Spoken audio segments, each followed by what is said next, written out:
Breaking news. Germany boosts Ukraine with advanced RCH 155 guns.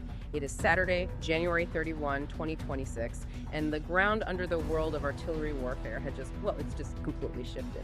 Before we get into what this all means, just a quick reminder for all of you who are supporting the defense of Europe and Ukraine. Subscribe to Defense Reports. It's your go-to source for timely, in-depth military and defense reports. I'm Alex. Join me with Arya in the latest deep dive by Defense Report for sharp, no-nonsense breakdowns of the latest in global defense news, military technology, and strategic developments. And today we're going to we're covering a piece of tech that honestly looks like it drove right out of a science fiction movie. We're talking about the RCH 155. Now, you might hear 155 and think, okay, another howitzer, big deal, but you really need to pause right there. This isn't just a new gun, it's a fundamental shift in land warfare, something that combines the firepower of a heavy tank with, the speed of a race car. It really is a paradigm shift. And what makes today's discussion so critical and, frankly, so exciting is the context. We're not just looking at a brochure or some prototype video. This is real. We are analyzing why Germany has suddenly committed to a massive order, 229 of them for itself. For the Bundeswehr, yeah. Right. And at the same time, they're rushing 54 of these systems to the front lines in Ukraine. It's all happening right now. The stakes are just incredibly high. We're talking about a world-first capability here. I mean, an artillery piece that doesn't need to stop to shoot. Just think about the physics of that for a second. We're also talking about automation so advanced it cuts the crew in half. A huge deal for preserving soldiers' lives. And here's where it gets really interesting. We're going to dive into the software secret. The reason these guns didn't just flood the zone last year wasn't about hardware. It was about a specific piece of Ukrainian code called Kropiva. And that software piece, that's the absolute key to understanding why the system is so lethal. It's the brain behind all that brawn. So let's unpack this. The RCH 155, it just sounds like a jumble of acronyms. What are we actually looking at here? Paint a picture for us. Okay, so to really get the RCH 155, you have to imagine a marriage between two absolute legends of European defense hardware. On one side, you have the gun, the 155 millimeter L52 cannon. Okay. And if that sounds familiar, it's because it's the exact same cannon that's on the Panzerhaubitze 2000. With PZH 2000, right? The one that's been doing incredible work in Ukraine already. It's a proven system. A proven, incredibly accurate artillery tube, maybe one of the best in the world. So you take that. But usually you see that kind of heavy gun on tank treads, right? Yeah. The Panzerhaubitze is a tracked vehicle, but they didn't do that here. No, not at all. They went in a completely different direction. They mounted it on a Boxer, the GTK Boxer. An 8x8. An 8x8 armored fighting vehicle. The key thing is it's wheeled, not tracked. So that's the marriage. The proven heavy firepower of the PZH 2000 mixed with the insane mobility of the Boxer. The result is the remote-controlled Howitzer 155, RCH 155. I want to push back on the wheeled part for just a second. When I think of heavy artillery in a place like Eastern Europe, I'm thinking of mud, snow, terrain where you think you need tracks to get through. So why the shift to wheels? Is it just about saving money, or is there a bigger tactical reason here? Oh, it's definitely not just about cost. It's a whole doctrinal pivot. It really comes down to three things: mobility, range, and logistics. A tracked vehicle is great in deep mud, sure, but it is slow on roads. It's loud, and it absolutely tears up the pavement. The RCH 155 can hit speeds over 100 kilometers per hour on a road. 100 kilometers per hour. That's faster than I drive on the highway some days. For an artillery piece. It's just unheard of. And it has an operational range of over 700 kilometers on a single tank of diesel. Wow. But the real game changers are logistics. If you need to move a track tank, say 500 kilometers to plug a gap in the line, you need a heavy transporter truck or a train. Which takes time. Fair. And coordination. And those trains are huge targets. Exactly. The RCH 155, it just drives there. It's self-deployed. That makes so much sense. You don't need a truck to carry your truck. In a war where the front lines can shift in a matter of hours, that kind of strategic mobility is the get. It's gold. Precisely. It lets commanders swing their artillery support from one sector to another in hours, not days. So let's talk about the remote-controlled part of the name. Does that mean there's nobody inside? Are we talking about some kind of drone tank? Not quite, but we're getting closer to that reality. The turret itself, called the AGM, or artillery gun module, is completely unmanned. It's a robot. It loads the projectile, it loads the propellant charges, it sets the fuse automatically.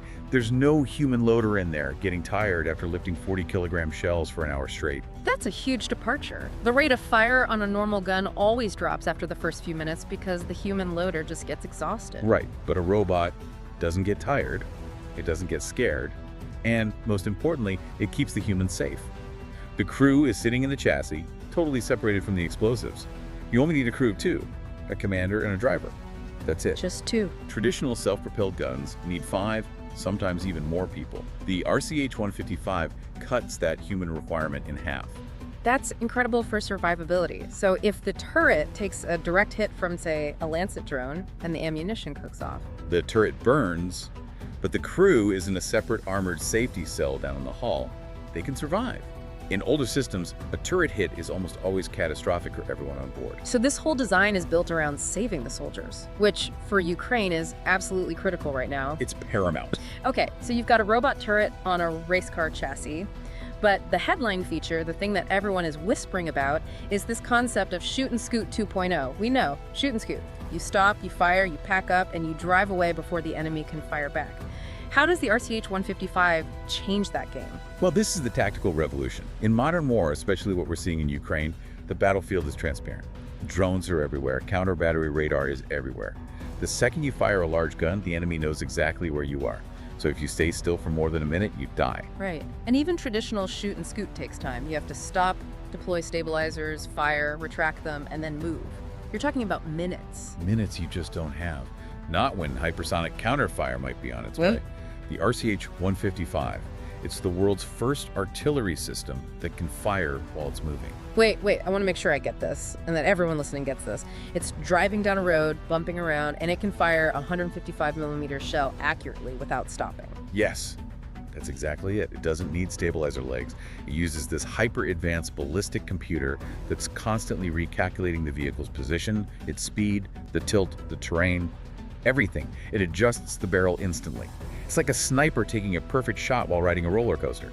The computer fires the gun only the exact millisecond. The alignment is perfect. That's just mind-blowing. So the vehicle never, ever becomes a static target. It creates an absolute nightmare for Russian counter-battery radar.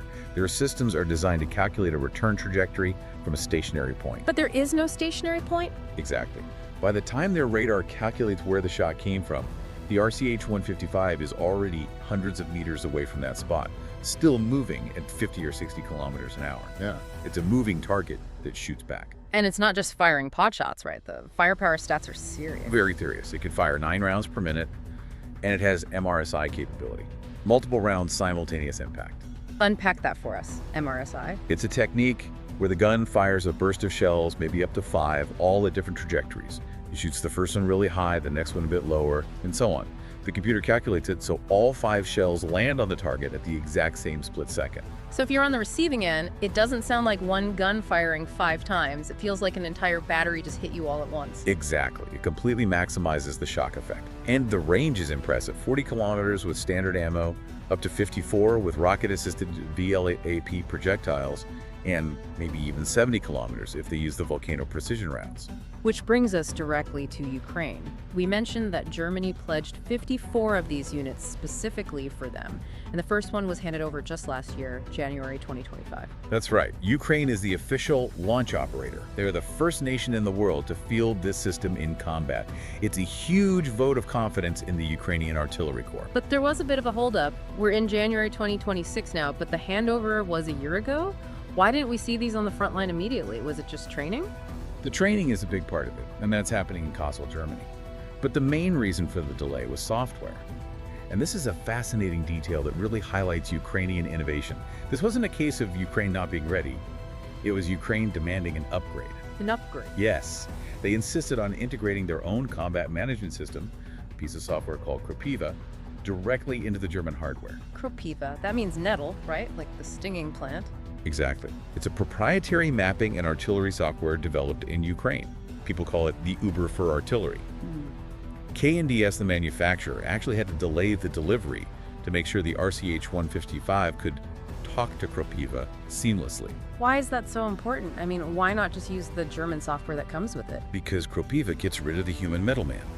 Without it, a drone operator spots a Russian tank.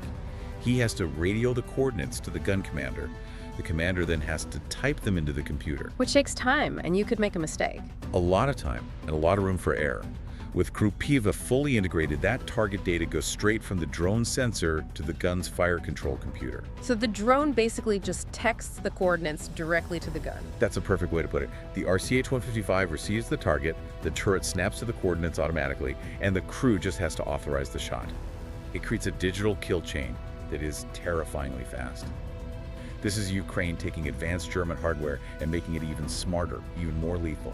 So the delay wasn't a bug, it was a feature. A strategic choice to make the weapon infinitely more effective. It's like upgrading the operating system before you even take the phone out of the box. A perfect analogy. Yeah. And it requires a whole new mindset for the crews.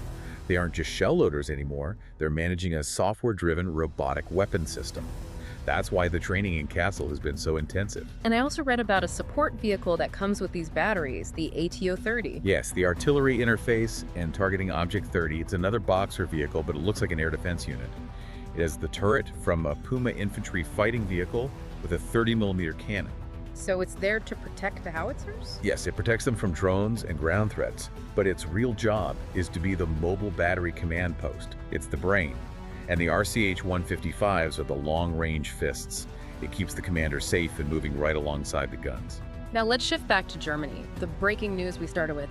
Germany isn't just giving these away, they've just placed a massive order for themselves. 229 units. This is that strategic pivot we need to talk about. For a long time, the RCH-155 was sort of seen as an export product.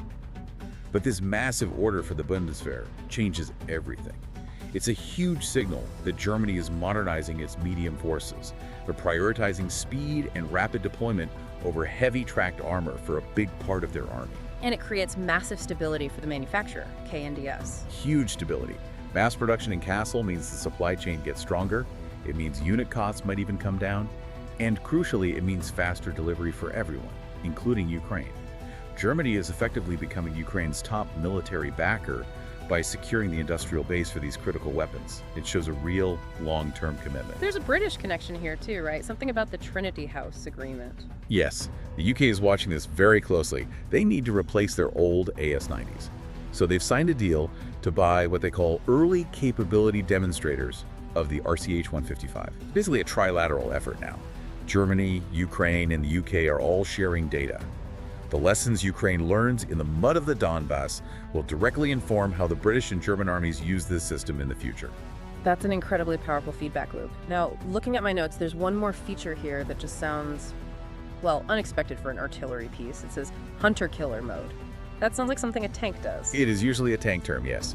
Normal artillery is all indirect fire, shooting over hills at targets you can't see. Yeah. But the RCH-155 has excellent optics and a stabilized turret. So if a Russian tank suddenly appears, or they drive into an ambush, the RCH-155 can engage targets directly, line of sight, up to maybe 1.8 kilometers away. So it can defend itself. It's not just a sitting duck of something that's too close. Exactly. It effectively becomes a very large, very high caliber tank destroyer in an emergency. It uses its own sensors to find and kill the threat.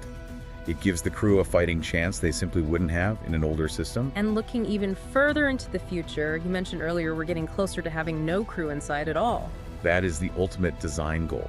The entire system is built with a network architecture that could eventually support fully remote control. So you could have a battery of RCH-155s operating in a high-risk zone, controlled by operators sitting in a safe bunker 50 kilometers away. Yeah. Zero risk to friendly soldiers, total lethality. That's where this technology is heading. It's equal parts fascinating and terrifying. So let's bring it all back to the big picture. What does this all mean? It feels like we're seeing a shift from, I don't know, artillery as a sledgehammer, big, clumsy, and slow, to artillery as a sniper on wheels. That's the perfect takeaway. In the 20th century, artillery was about mass. You'd line up 100 guns and just flatten a grid square. In the 21st century, especially in the defense of Europe and Ukraine, it's all about precision, speed, and survival. Being stationary means being destroyed. The RCH-155 is built from the ground up for a battlefield where you have to be fast, smart, and connected just to survive. And Ukraine is the proving ground for this whole new doctrine. They're not just the proving ground, they are writing the manual. By integrating the RCH-155 with their own Krupiva software, they're creating a digital kill chain that is probably faster than anything currently in NATO's standard inventory. Which leads us to a pretty provocative thought to leave our listeners with. What should they be thinking about as we sign off? I would ask you to consider this. We often talk about NATO training Ukraine, but with the integration of systems like this, the RCH 155 and Kropiva, we're reaching a tipping point. Is the data, the experience, the innovation coming out of Ukraine about to rewrite the military doctrine for the rest of the 21st century? I mean, are we watching this student become the teacher in real time? That is definitely something to chew on. The flow of knowledge is changing direction, and it just proves that supporting Ukraine is actually making our own defense capabilities stronger. You've been listening to Defense Report by Alex and Aria, where we analyze the latest in military strategy, global defense, and advanced weaponry. And one last time, if you want to stay ahead of the curve, subscribe to Defense Reports. It's your go-to source for timely, in-depth military and defense reports. We'll catch you next time.